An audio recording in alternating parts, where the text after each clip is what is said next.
Even in the corporate arena itself. Let's say you have a black man and a black woman, same education, and they hold the same position in this company, the same level position. If there comes a higher position open, this corporation will be more inclined to give that position to that black woman. The reason being, A, they know she's a woman, B, they know she's a black woman. Now, the corporation does know what the black woman is capable of.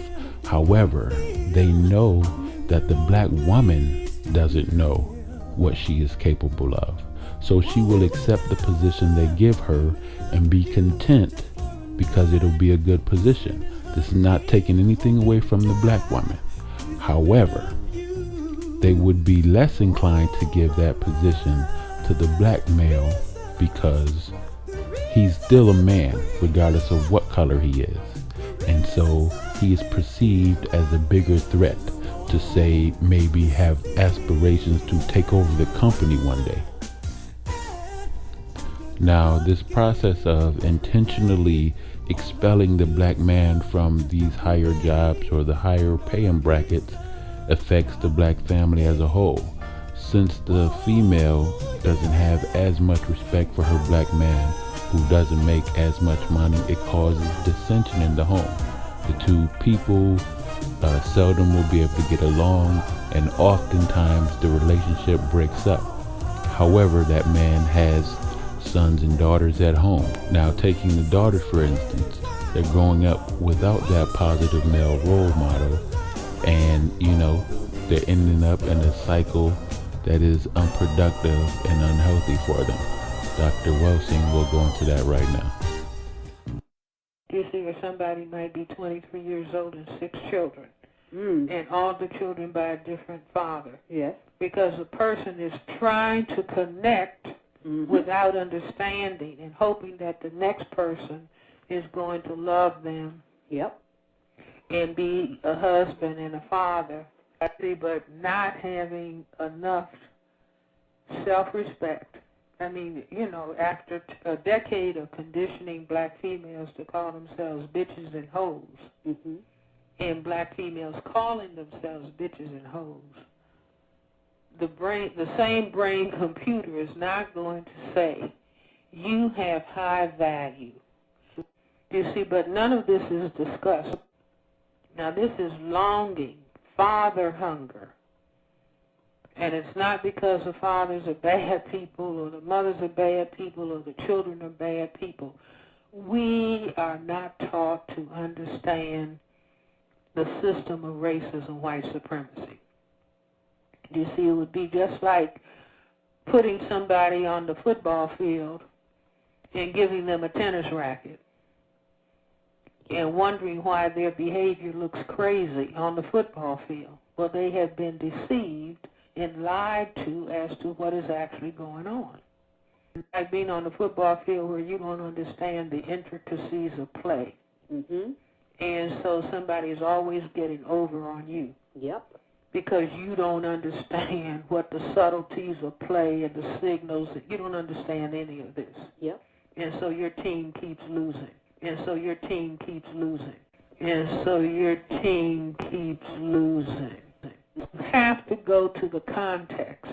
You cannot understand behavior if you don't understand the power context in which it occurs. Okay. There's no such thing as behavior just occurring on its own.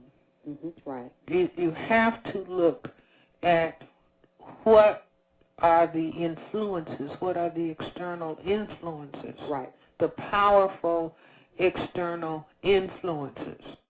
There was some discussion, black men saying that black women don't make them feel like men. Well, it's not black women, it's the system of racism, white supremacy, that says you're going to be a boy, you're not going to be a man.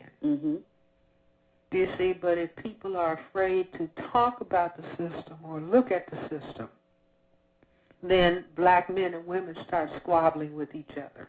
Yeah. Do you see? But it's really the system of racism, white supremacy that says there's only going to be one man, and that's the white man. Yeah. And everybody else is going to be boy. If you read the ISIS papers and I decoded the language of motherfucker. Well, in other words, there are 5 people categories. Again, the system of racism and white supremacy is the power construct that is determining the behavior that takes place within the power construct. Okay. And so if we say, and this is the language of black people, here comes the man. That does not mean my father. It doesn't mean a black man. The man is an isolating article, meaning the only one. It's not a man. Here comes the man. Yes. Do you see? That means any other male has to be one of the 4 remaining categories. Woman, boy, or girl, since man is out, or baby. Man, woman, boy, girl, baby. So black men fought historically. In other words, the man is out because that's the white man. Black men fought historically. There are black men who were killed behind saying, don't call me no boy. I have a last name. Do you see? I have a title. But under white supremacy, no, you're going to be boy. You're not going to be Mr. Smith. You're going to be boy or some nickname. Do you see? But not Mr.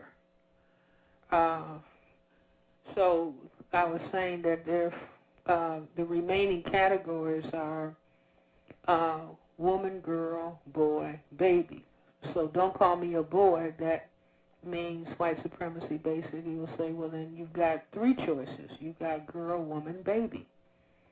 Up until recently, girl and woman are out. But baby, so black women have called black men babies, and black men have called black women mama, and called the place where they sleep a crib. And so a man who calls another man the man, calls himself baby, calls the woman he sleeps with mama, will call himself a motherfucker. So that term translates meaning powerless, because most people don't walk around saying, I recognize that I'm a victim of racism, white supremacy, and that I am relatively powerless compared to white. And so the language comes out in a symbolic form of motherfucker. Do you see where my kind of psychiatry is like you look at the pieces and add them up. This is the reason for, or the importance of analysis. Do you see? But the slave is not the reason why. The slave is but to do or die. Okay. And so black people have not been, in other words, if black people were given the image of white male as God, and, it was called Jesus. Yeah. And that this is who you look to solve your problems. Well, yeah. Do you see? Because the slave is not supposed to be reading or reasoning, well, what actually is going on here? Do you see? What you're supposed to be doing is singing and praise, just having you shout and sing and shout and sing and shout and sing, and not think. Do you see? So the point of having an analysis so that people begin to understand, so that they can say, oh, now I understand. Because once I understand, then I can modify my behavior. Now, we all know that when dealing with the dynamic of the black male, black female relationship, the topic of interracial dating always comes up. So on the show, the host actually posed this question and scenario, or situation of circumstances, as far as black men leaving black women to date white women, and black women leaving black men to date white men. So, of course, being as thorough as she is, Dr. Welsing went ahead and addressed that issue as well.